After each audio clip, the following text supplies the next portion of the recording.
Good greetings to you all. Aboriginal Australia, written by Jack Davis. This is the poem that we are going to discuss today. Let's know something about the poet Jack Davis. Jack Leonard Davis, that is the poet's full name. He is really an Australian 20th century Aboriginal playwright, poet, and indigenous activist. He was born on 11th March 1917 and died on 17th March 2000. Academic Adam Shoemaker, who has covered much of Jack Davis' work and Aboriginal literature, has claimed he was one of Australia's most influential Aboriginal authors. He was born in Perth, Western Australia, where he spent most of his life and later died.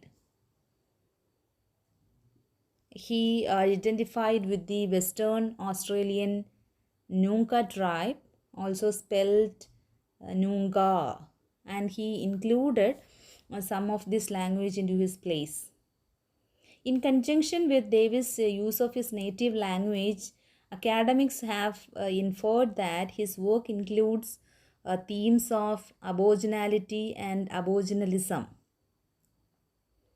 These literary concepts are used to communicate the relationship between cultures. While known for his literary work, Jack Davis did not focus on writing until his 50s. His writing centered around the Aboriginal experience in relation to the settlement of white Australians. His collection of poems, The Firstborn, that is the name of his collection of poem. This is his first work to be published and also made him the second Aboriginal to have published poetry by 1970 after Kath Walker, also known by her Aboriginal name Oodgego Noon Akal. He later focused his writing on plays, starting with Kulak, which was first performed in 1979. His plays were recognized internationally and were performed in Canada and England. His work and contribution was later recognized by the Order of the British Empire in 1976, Order of Australia Award in 1985, and two honorary doctorates from the University of Western Australia and Murdoch University.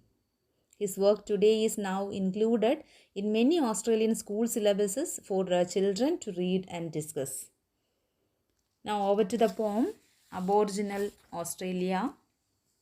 This is a poem that focuses on the European influences upon Aboriginal life, as well as the oppression and death that the European population brought with them. He uses Aboriginal Australia to place a focus on the lie that is the Australian story.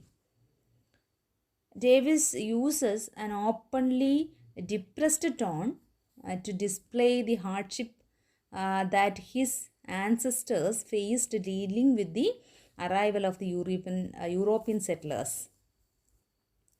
This somber tone allows for true emotion to be portrayed through his piece of writing.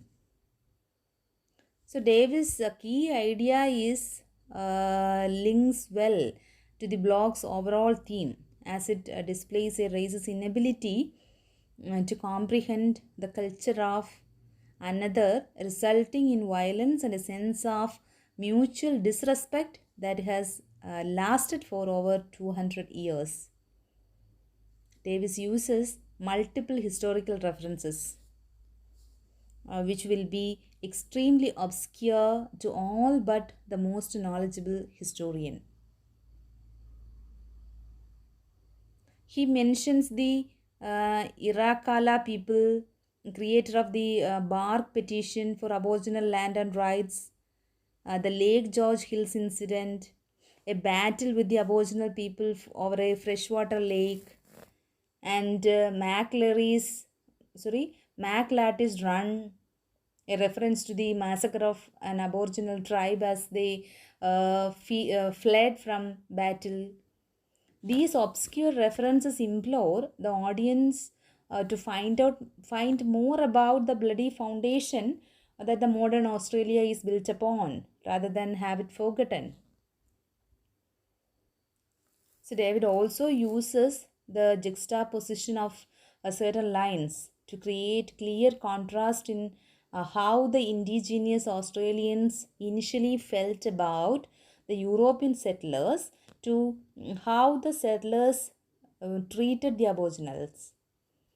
Davis uses the lines, "became to me a brother and took my children from my side," to display the quick change in the European relations of the Aboriginals after they established dominance over Australia, going from relying on the Aboriginals to survive to choosing how they lived their lives. As an Australian and a proud one, that Davis' message has a significant impact on the beliefs. Australia is an amazing country, but we cannot cover up our bloody past. Reconciliation is necessary to keep moving forward. That is how he ends the poem. Talking more about the theme, it's all about, as I said in the introductory session, Aboriginality and Aboriginalism. So academics refer to the concepts Aboriginality and Aboriginalism and analyzing David's work. So according to the academics, Davis' work encapsulates these themes by constructing Western thought in his work and using the Nyunga native language as a form of Aboriginal empowerment. Academic Bob Hodge states that Aboriginalism is much like Orientalism, where a white society sees those of different race and culture as other. The concept is portrayed as a white society needing to fix those cultural differences, which is referred in Davis' place. Academics have said that Davis and other Aboriginal writers from 1660s and 70s used literature as a form of activism, a medium of their rebellious activities against these ideals, and as a powerful form of communication to write their own history. So Aboriginality encompasses the response to Aboriginalism and the reaction of indigenous writers in reclaiming their culture and history. So Davis provides a historical and chronological account in Kulak, including Aboriginals where they previously not. So that's all about the poem. Thank you. Thank you for listening to me. Hope you have understood. Thank you.